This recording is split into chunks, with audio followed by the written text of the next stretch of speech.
अल्लाह ही अल्लाह किया करो, दुख न किसी को दिया करो, जो दुनिया का मालिक है नाम उसी का लिया करो। अस्सलामु अलैकुम वरहमतुल्लाहि वबरकातुहू।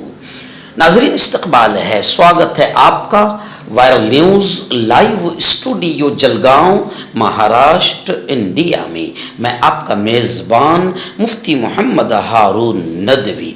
आइए प्यारे मुल्क भारत की बहुत ही ख़ास बड़ी 10 अहम ख़बरों पर नज़र डालते हैं। लेकिन सबसे पहले मैं अपील करूँगा कि जो साथी नए हैं और अभी तक इस बेबाक सच्चे चैनल से जुड़े नहीं हैं, अगर आप चाहते हो कि आपको मुल्क भारत की और पूरी दुनिया की सही और सच्ची खबरें देखने और सुनने को मिले, तो फिर आप इस चैनल से जुड़ जाइए। सब्सक्राइब कर लीजिए हमारे इस चैनल को, बेल आइकॉन घंटी के बटन को दबा दीजिए ताकि हमारी हर वीडियो हर खबर आपको आपके मोबाइल पर मिल सके। और हाँ नाज़रीन, हम हर रोज़ एक अपील करते हैं कि प्लीज़ ये एक प्राइवेट चैनल है और चैनल चलाने के लिए पूरी एक टीम काम करती है, बड़ा रुपया पैसा खर्च होता है। अगर आप चाहते हो कि ऐसे चैनल जो जुल्म और जालिमों के ख़िलाफ़ बेबाक अंदाज में बोल रहे हैं, अगर आप चाहते हो कि ऐसे चैनल मजबूत हों, तो प्लीज़ आप चैनल की फाइनेंशियल हेल्प, माली ताउन, माली मदद ज़रूर कीजिए। स्क्रीन पर आप नज़र डालें, हमारे चैनल का बैंक अकाउंट नंबर भी दिया गया है। और अगर आप ऑनलाइन पैसा भेजकर मदद करना चाहते हैं तो गूगल पे, फ़ोन पे और पेटीएम तीनों का एक ही नंबर है 9923223361। अल्लाह ने जो भी आपको ताकत दी है उस एतबार से हर दिन या हफ्ते महीने में एक बार ही सही 100, 200, 500, 1000 जो भी आप चैनल की मदद कर सकते हैं मदद कीजिए, चैनल को मजबूत कीजिए, हमारा साथ दीजिए। आइए नाज़रीन, पहली बड़ी खबर आ रही है। जी हाँ, UCC यानी यूनिफॉर्म सिविल कोड, जिसे हम अपनी ज़बान में कहते हैं यकसा सिविल कोड, इसको लेकर जमीयत उलमा हिंद ने साफ तौर से ये कहा कि यकसा सिविल कोड को नाफिज करना शहरियों को आईन में, संविधान में दी गई मजहबी आज़ादी के खिलाफ उठाया गया एक नापाक कदम है। जी हाँ, मौलाना अरशद बदवी ने साफ तौर से ये कहा है कि यकसा सिविल कोड को नाफिज करना ये शहरियों को दी गई मजहबी आज़ादी के खिलाफ उठाया गया एक नापाक कदम है। मौलाना अरशद बदवी ने खोलकर ये कहा कि स्टेट गवर्नमेंट यानी उत्तराखंड गवर्नमेंट इस कानून में क्या तब्दीलियां, क्या तरमीम करने जा रही है, इसकी मुकम्मल वजाहत करें। उत्तराखंड हाई कोर्ट के आदेश पर उत्तराखंड हाई कोर्ट की हिदायत अदालत ने कानून के खिलाफ दाखिल तमाम अर्जियों को यकजा करने का मशवरा भी दिया। मैं आपको बता दूं कि उत्तराखंड में यकसा सिविल कोड को नाफिज करने के खिलाफ मौलाना अरशद मदनी की हिदायत पर दाखिल की गई अहम पिटीशन पर गुज़िश्ता कल उत्तराखंड हाई कोर्ट में समाअत अमल में आई, जिसके दौरान जमीयत उलमा की जानिब से पेश हुए एडवोकेट ने अदालत को बताया कि हमारी पिटीशन के खिलाफ दाखिल हलफनामे की नकल हमें समाअत से, सुनवाई से सिर्फ 5 मिनट पहले दी गई। वकील ने रियासती हुकूमत के वकला के इस इक़दाम पर अदालत के सामने सख्त एतराज़ किया और कहा कि 70 सफ़हात पर मुश्तमिल जवाबी हलफनामे में रियासती हुकूमत ने क्या क्या तहरीर किया है, इसका मुताला, इसकी स्टडी करने के बाद ही जवाब दिया जा सकेगा या फिर बहस की जा सकेगी। नाज़रीन, बड़ी खबर आ रही है। जी हाँ, वोटर लिस्ट में जो कुछ भी गड़बड़ी सत्ताधारी पार्टी यानी बीजेपी कर रही है, गुज़िश्ता कल भी मैंने आपको बताया था कि महाराष्ट्र की तमाम अपोजिशन पार्टियों ने बाकायदा इलेक्शन कमिश्नर को मिलकर, अफसर को मिलकर ये तमाम चीजें, वोट चोरी का मामला बताया। आज भी यह खबर आ रही है कि जयंत पाटिल ने कहा कि वोटर लिस्टों को दुरुस्त करने तक महाराष्ट्र में इंतखाबात नहीं होंगे, इलेक्शन नहीं होंगे। राज ठाकरे ने भी कहा कि इलेक्शन कमीशन वोटर लिस्ट क्यों नहीं दिखा रहा है। राज ठाकरे ने भी यह सवाल किया है। वहीं पर उद्धव ठाकरे ने भी कहा कि इलेक्शन के बजाय सिलेक्शन के जरिए मामला तय करेंगे। अपोजिशन पार्टियों का कहना है कि वोटर लिस्ट में संगीन यानी बड़ी गड़बड़ियां हुई है, फौरन जांच और दुरुस्तगी की जाए। और अपोजिशन पार्टियां ये भी कह रही है कि महाराष्ट्र में इलेक्शन कमीशन का सर्वर किसी और के कंट्रोल में है।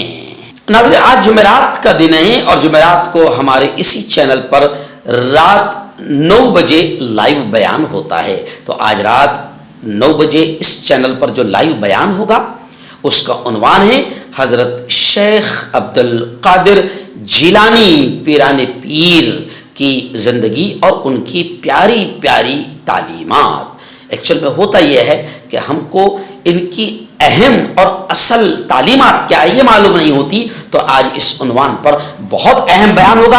आप भी और अपने परिवार के साथ आप रात इस बयान को जरूर देखें और दोस्तों को भी इस बयान के देखने की दावत दें। नाज़रीन, हिंदू भाइयों का दिवाली का त्यौहार आ रहा है।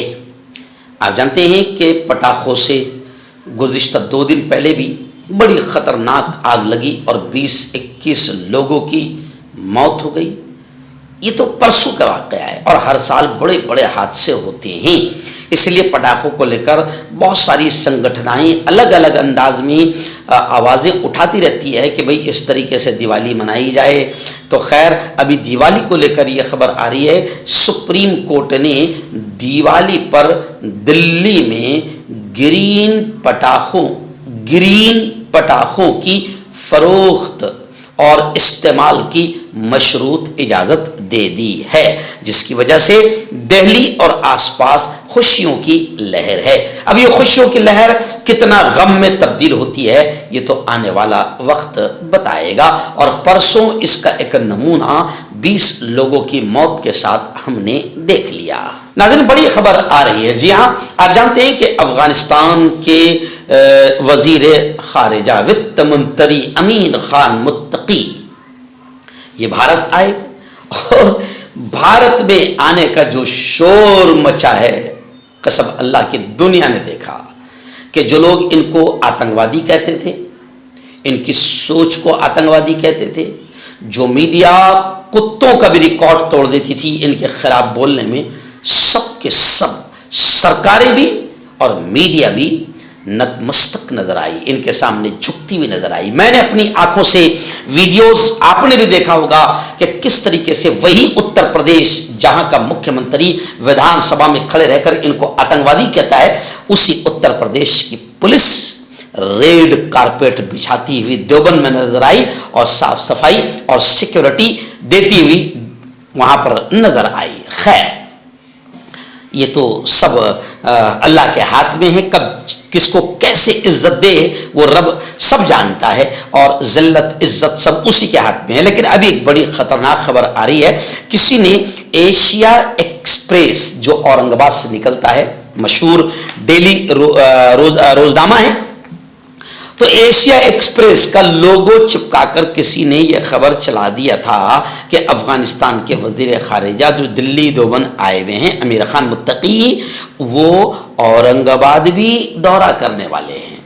तो आज एशिया एक्सप्रेस ने वजाहत करते हुए कहा कि ये फेक न्यूज़ है और इस खबर का एशिया एक्सप्रेस से कोई ताल्लुक नहीं है।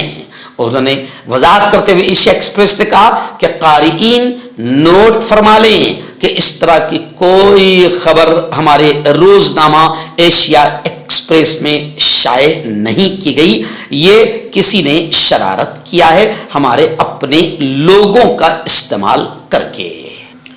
आइए एक और बड़ी खबर इलेक्शन को लेकर आ रही है, इलेक्शन कमीशन को लेकर आ रही है।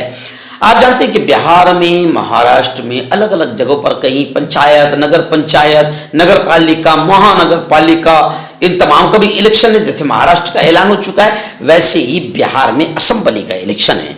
अब इन तमाम इलेक्शनों को लेकर इलेक्शन कमीशन ने एजेंसियों को वोटरों को मुतासर करने के लिए पैसा, शराब, मंशियात जैसी सरगर्मियों को रोकने के लिए सख्त कार्रवाई करने की हिदायत इलेक्शन कमीशन ने जारी की है।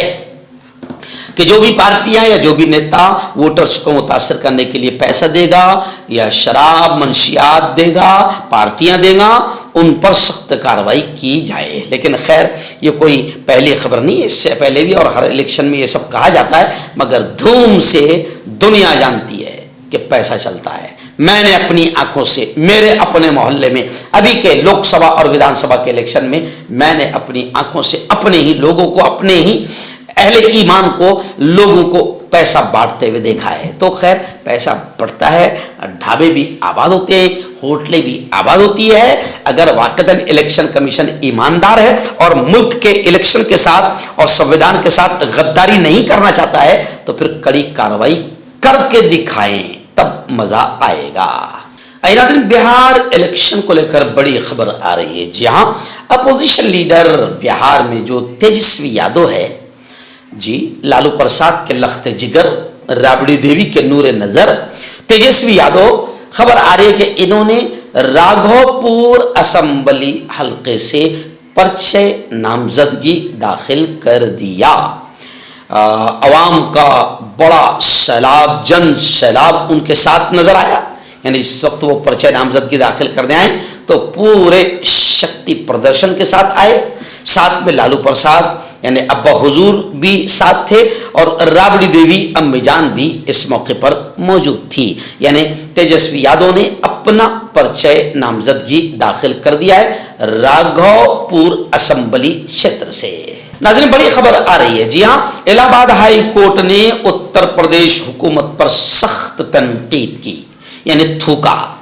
किस बात को लेकर कि उत्तर प्रदेश में गौ रक्षा के नाम पर, गाय के नाम पर बढ़ते हुजूमी तशद्दुद, उर्दू लफ्ज है ये, सादे अंदाज में कहिए बढ़ती मॉब लिंचिंग, यानी गाय के नाम पर, गौरक्षा के नाम पर जो भगवा आतंकी आतंकवाद का नंगा नाच खेल रहे हैं और दाढ़ी टोपी मुसलमान देखकर मार रहे हैं, उनकी जान ले रहे हैं, तो उत्तर प्रदेश में योगी आदित्यनाथ सरकार में ये बदमाशी और ये आतंकवाद भगवाइयों का बढ़ गया है। इसी को लेकर इलाहाबाद हाई कोर्ट ने योगी पर यानी उत्तर प्रदेश हुकूमत पर थूका, तनकीद की कि गाय के नाम पर ये जो कुछ हो रहा है ये गलत है। और यकीनन मैं माननीय कोर्ट से कहूँगा कि सिर्फ तनकीद करने और इनको बुरा भला कहने से कुछ नहीं होने वाला। ये बेशरम लोग हैं, ये बेगैरत लोग हैं। बाकायदा इन लोगों पर जो गाय के नाम पर किसी बेकसूर को मार देते हैं, इन पर फांसी का मुकदमा और इनको फांसी की सजा दी जाए, तब जाकर कहीं ना कहीं हम समझेंगे कि हाई कोर्ट या कोर्ट, माननीय कोर्ट संजीदा है। नाज़रीन, बड़ी अफसोसनाक खबर आ रही है। जी हाँ, खबर आ रही है कि अहमदाबाद यानी गुजरात, अहमदाबाद के जज पर एक शख्स ने चप्पल फेंक दी। चलिए अभी ट्रेंड भी चल पड़ेगा। वजह इसलिए कि सुप्रीम कोर्ट के जज पर जूता फेंकने वाले पर कोई कार्रवाई नहीं की गई। जी, कोई कार्रवाई नहीं। क्यों? इसलिए कि उसने सनातन का नाम ले लिया था ना, हिंदुत्व की आड़ में वो छुप गया। जी, उस वक्त मल्लिकार्जुन खड़गे, राहुल गांधी, सोनिया जी, अखिलेश यादव, तमाम पार्टियों ने चिल्लाया कि इस आतंकी पर कड़ी कार्रवाई करो। इसने संविधान का मजाक उड़ाया और इसने संविधान को यूं समझिए कि कमतर बताने की कोशिश की। सुप्रीम कोर्ट के जज पर हमला, गोया के सुप्रीम कोर्ट पर हमला है और संविधान पर हमला है, मगर नहीं, सनातन के आड़ में सब कुछ माफ हो जाता है। सनातन के आड़ में और आस्था के नाम पर बाबरी मस्जिद की जमीन भी राम मंदिर को दे दी जाती है और सनातन और हिंदुत्व और आस्था के नाम पर हर कोई चीज जायज कर दी जाती है। जज पर, सुप्रीम कोर्ट के जज पर जूता फेंका गया, कोई कार्रवाई उस वकील पर नहीं हुई और अब वो ट्रेंड चल पड़ा। आगे हाई कोर्ट में भी फेंका जाएगा, निचली कोर्ट में भी फेंका जाएगा, क्योंकि ट्रेंड चल पड़ा है। जूते फेंकने वाले को पता चल गया कि इस पर कार्रवाई नहीं होती है। तो अब गुजरात के अहमदाबाद के जज पर एक शख्स ने चप्पल फेंक दी। लंबी कानूनी लड़ाई लड़ने के बाद इंसाफ न मिलने पर वो दिल बर्दाश्ता हो गया था। खैर, पुलिस ने उसे गिरफ्तार कर लिया है। बहुत अच्छे, इस पर कार्रवाई भी होगी कार्रवाई इस पर, क्योंकि ये सनातन की आड़ में नहीं छुपा है। बस कानूनी लंबी लड़ाई लड़ने के बाद उसको इंसाफ नहीं मिला तो उसका दिल भर गया था, गुस्से में आकर, जज्बात में आकर अहमदाबाद के जज पर उसने चप्पल फेंक दी, तो पुलिस ने इसे गिरफ्तार कर लिया है। हमें यकीन है उस पर कार्रवाई होगी। अगर ये भी सनातन का नाम ले लेता या हिंदुत्व का नाम ले लेता तो शायद बचने की उम्मीद थी, ऐसा लोग कमेंट्स कर रहे हैं। नाज़रीन, एक बड़ी खबर आ रही है। जी हाँ, बढ़ते सोने के दाम ने सबके होश उड़ा दिए हैं और अब सोने की कीमतें इतनी ऊपर चढ़ गई है कि मुतवस्सित तबके के लिए, यानी मिडिल फैमिली के लिए अब सोना, गोल्ड एक ख्वाब बन जाएगा, क्योंकि आसमान छू रही है। सोने की कीमतों ने तशवीश को बढ़ा दिया है। अभी आप जानते हैं कि अब सोना 10 ग्राम यानी 1 तोला सोना 1,25,000 तक पहुंच गया है। 1,25,000 तक के 1 तोला सोने की कीमत हो गई है। और 2010 से सोने की मांग में 15% इजाफा भी हुआ है। हिंदुस्तान और चीन जैसे मुल्क भी पिछले 50 सालों से सोने के खालिस खरीदार रहे हैं। हिंदुस्तान में सोने की कीमतें दिन दुगनी रात चौगनी रफ्तार से बढ़ रही है। 2010 की दहाई में 10 ग्राम सोने की कीमत 40,000 से 50,000 रुपए थी। अब 10 ग्राम सोने की कीमत 1,30,000 से ऊपर पहुंच गई है। अगला दिन बड़ी खबर आ रही है। जी हाँ, सुप्रीम कोर्ट ने गुस्से का बरहमी का इजहार किया। किस बात को लेकर? बताया जा रहा है कि फांसी के बजाय, किसी मुजरिम को फांसी दी जाती है ना, फांसी देकर उसे मार दिया जाता है, तो फांसी के बजाय जहर देकर सजाए मौत देने का मुतालबा किया गया है कि भाई मुजरिम को फांसी पर न लटकाएं, बल्कि अगर उसको सजाए मौत ही है तो उसे जहर देकर मार दिया जाए, ऐसा डिमांड किया गया। लेकिन मरकज यानी केंद्रीय सरकार इसको बदलने को तैयार नहीं है, जिस पर सुप्रीम कोर्ट ने बरहमी का इजहार किया है। मुल्क की सबसे बड़ी अदालत सुप्रीम कोर्ट में एक अर्जी दायर की गई जिसमें सजाए मौत पर अमल दरामद के तरीक़ेकार में तब्दीली की अपील की गई है, लेकिन मरकजी हुकूमत इसे तब्दील करने को तैयार नहीं है, जिस पर सुप्रीम कोर्ट ने बरहमी का इजहार किया है। हकीम फरीद, पुरानी से पुरानी बीमारी का जड़ से इलाज, वो भी 72 घंटे के अंदर। जैसे जोड़ों का दर्द, कमर दर्द, मर्दाना ताकत, लिकोरिया, शुगर कितनी ही बड़ी हुई हो 3 दिन में नॉर्मल। इसके अलावा बवासीर, खूनी हो या मस्से वाली, बालों का झड़ना, बालों में कीड़ा लगना, खुजली, तिल, मस्से, आंखों के ऊपर की चर्बी, वजन कम करना, वजन बढ़ाना, अभी कॉन्टैक्ट।